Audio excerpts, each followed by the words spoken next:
Olá pessoal, meu nome é Ana Clara e o tema da aula de hoje é Era Vargas. Bora lá?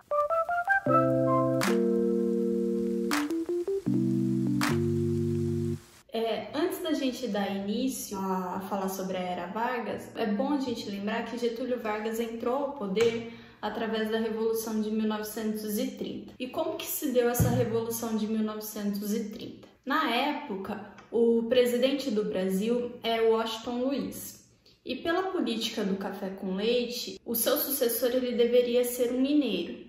Mas acontece que o Washington Luiz ele rompeu com essa política tradicional e ao invés de indicar um mineiro como seu sucessor, ele indicou um paulista, o Júlio Prestes, que era governador do estado de São Paulo. A partir disso, as oligarquias de Minas Gerais, Rio Grande do Sul e Paraíba, elas ficaram muito bravas, revoltadas e fundaram um partido intitulado Aliança Liberal e apresentaram Getúlio Vargas, que era governador do Rio Grande do Sul, como candidato a presidente. E em março de 1930 houve as eleições e Júlio Prestes foi a pessoa que ganhou essas eleições, sendo que inicialmente os aliancistas eles haviam aceitado o resultado dessas eleições e Júlio Prestes tomou o poder. Mas depois de alguns acontecimentos, que não vem o caso a gente discutir agora, porque não é o objeto do vídeo, esses aliancistas eles ficaram um pouco insatisfeitos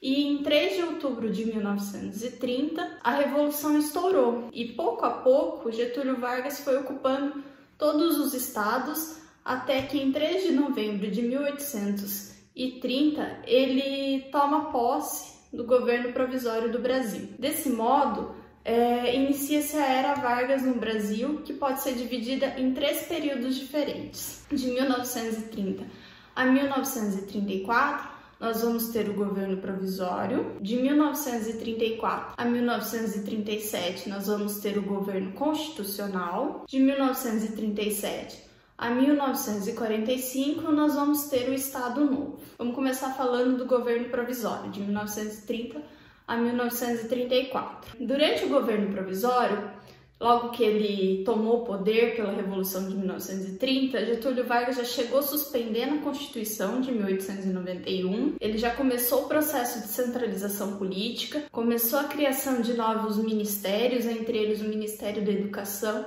e o Ministério do Trabalho, começou a nomeação de tenentes como interventores, a formulação de algumas leis trabalhistas, a criação de um código eleitoral, tornando o voto secreto e permitindo que as mulheres começassem a votar, e criou o Conselho do Café, com o objetivo de valorização do produto no mercado internacional. E aqui vale uma observação importante, porque nessa questão do café é que Getúlio Vargas vai ser uma das situações pela qual ele vai ficar mais famoso, que é o modo como ele lidou com a crise econômica do café. Porque em 1930 o mundo tinha acabado de acontecer, estava acabando de passar pela crise econômica de 1929. Então o preço do café estava lá embaixo. E o Brasil ele era monocultor e vivia da exportação do café. Então o preço estava muito baixo. Então nós estávamos vivendo uma crise econômica muito forte. E daí o que Getúlio Vargas, o governo de Getúlio Vargas pensou em fazer? Ele resolveu que ele ia comprar esse produto, ele ia comprar o café.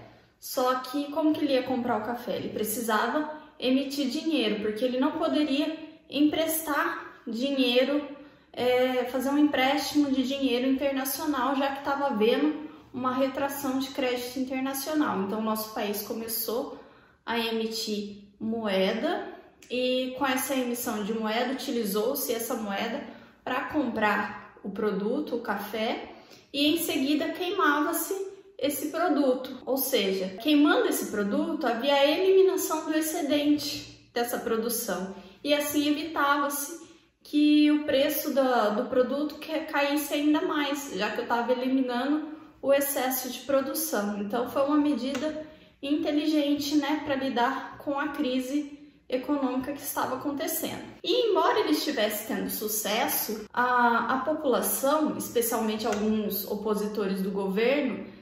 especialmente os paulistas, né, que eram a oposição mais forte do governo, já estavam incomodados com esse negócio dele governar sem Constituição. Então, as oligarquias locais de São Paulo, elas convocaram a população de São Paulo para irem às ruas exigindo uma Assembleia Constituinte. Isso aconteceu lá em 1932 e ficou conhecida como a Revolução Constitucionalista Paulista, sendo que Vargas, mesmo tendo conseguido reprimir essa revolução, em 1934 ele resolve promulgar uma Constituição, que é a Constituição de 1934, dando início então ao governo constitucional, que vai de 1934 a 1937. E daí, com esse início do governo constitucional, nós temos que, oficialmente, tem-se o voto secreto, o voto feminino, as leis trabalhistas, todas oficialmente previstas na Constituição, todas garantidas constitucionalmente. E é nesse período que a gente vai ver também que ocorre uma forte polarização política, com a criação da AIB, Ação Integralista Brasileira, em 1932, a qual tinha uma forte ligação com os preceitos fascistas e era liderada por Plínio Salgado. E em 1935 nós temos a criação da Aliança Nacional Libertadora, a ANL, que teve a participação de diversos setores do centro e da esquerda, incluindo o Partido Comunista, que era liderado por Luiz Carlos Prestes. É nesse mesmo ano da criação da ANL que nós vamos ter uma tentativa de golpe comunista chamada de Intentona Comunista, mas ela foi facilmente controlada pelo governo. Vale observar que nesse período do governo constitucional, no final dele, quando Getúlio Vargas estava prestes a acabar o seu mandado de governo e novas eleições deveriam ser convocadas, surge um suposto ataque comunista assinado por um espião soviético de sobrenome judeu, sobrenome Cohen, mas nada mais era do que um golpe de Vargas para concentrar o poder mais ainda em suas mãos. Depois descobriu-se que a carta, foi essa carta falando desse golpe, né, com essa ameaça de golpe, na verdade ela foi redigida por um militar integralista chamado Olímpio Mourão, com o consentimento do presidente, isso lá em 1937. E esse plano, né, de Getúlio Vargas de ataque comunista, de pseudo-ataque comunista, né, ficou conhecido como Plano Cohen. E é a partir dessa falsa ameaça comunista que a gente vai dar início ao Estado Novo, com esse pretexto, né, de ameaça comunista, que Getúlio Vargas vai dar início ao seu governo ditatorial. Então nós temos que de 1937 a 1945 nós teremos o governo ditatorial de Getúlio Vargas intitulado Estado Novo. Então aqui a gente vai ver que, utilizando-se da falsa ameaça comunista, Getúlio Vargas vai fechar o Congresso e vai nomear interventores em todos os estados do país com o apoio do Exército Nacional, ou seja, ele vai retirar os governadores de todos os estados e colocar interventores desses estados, pessoas de sua confiança, para ficar comandando esses estados. E é através desse golpe de estado e com o apoio popular que Getúlio Vargas vai conseguir ficar por mais 8 anos no poder. Vale dizer aqui também que com a instalação desse regime ditatorial, Getúlio Vargas ele resolve que ele vai acompanhar de perto o desenvolvimento dos meios de comunicação no Brasil. E para isso, com essa preocupação toda com os meios de comunicação, ele resolve instituir a censura e orientar as ideias e programas que serão divulgados nesse período. E para isso ele vai criar o DIP, Departamento de Imprensa e Propaganda, que passa a regulamentar o material que vai ser publicado nos rádios, jornais, cinemas e revistas da época.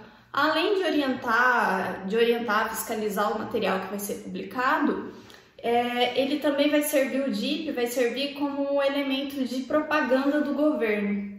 Vai ficar responsável por disseminar o sentimento nacionalista, fazer propaganda do governo, elogio ao governo. É aqui que vai nascer aquela Hora do Brasil, ou Voz do Brasil, que é o programa de rádio das 8 da noite, que é o programa para falar bem do país, fazer propaganda do país, do governo e tudo mais que a gente vê até hoje, que existe até hoje. Nasceu com Getúlio Vargas nessa época. Com relação à economia, Getúlio Vargas ele vai promover a industrialização brasileira. E ao promover a industrialização brasileira, ele vai trazer a criação de várias estatais, como por exemplo a Companhia da Vale do Rio Doce e a Companhia Siderúrgica Nacional, a CSN.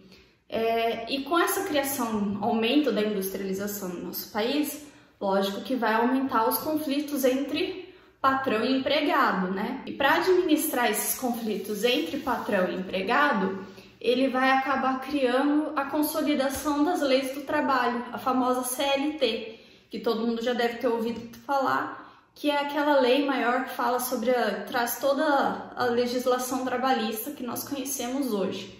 Ela vai surgir aqui no governo de Getúlio Vargas. Essa lei já era uma reivindicação muito antiga, muito antes de Getúlio Vargas vir ao poder, já havia essa reivindicação para que houvesse uma legislação trabalhista. É a partir desse momento que ele concede essas leis trabalhistas, ele faz essas concessões aos trabalhadores, é que ele vai ficar conhecido, passar a ser conhecido como o pai dos pobres. E mesmo a popularidade dele crescendo com os trabalhadores, com a população de maneira geral, vai chegar um momento em quando o Brasil entrar na Segunda Guerra Mundial ao lado dos Estados Unidos, a ideia de democracia ela vai ganhar muita força aqui no Brasil. Mesmo os militares que apoiavam muito Getúlio Vargas, apoiaram muito o governo de Getúlio Vargas, vão ficar meio assim e vão começar a questionar a forma de governo dele e começar a apoiar a democracia também. Afinal de contas, era um pouco contraditório um regime autoritário ir lá para a Europa lutar contra um regime ditatorial. Era meio estranho essa questão aí. Então, com a pressão de alguns setores da sociedade, a criação de alguns partidos e retorno de outros partidos, a oposição de Getúlio Vargas vai começar a ganhar muita força e vai chegar no seu auge.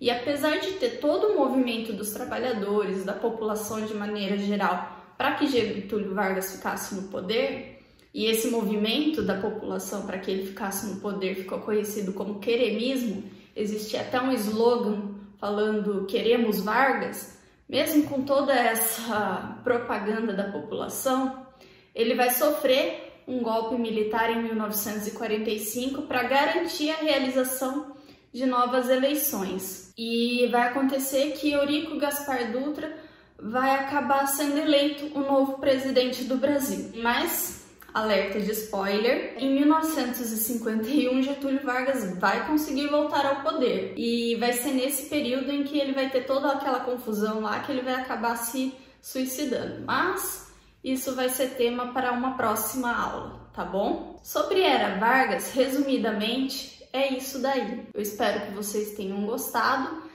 Se vocês gostaram, deixem seu like aí, seu joinha.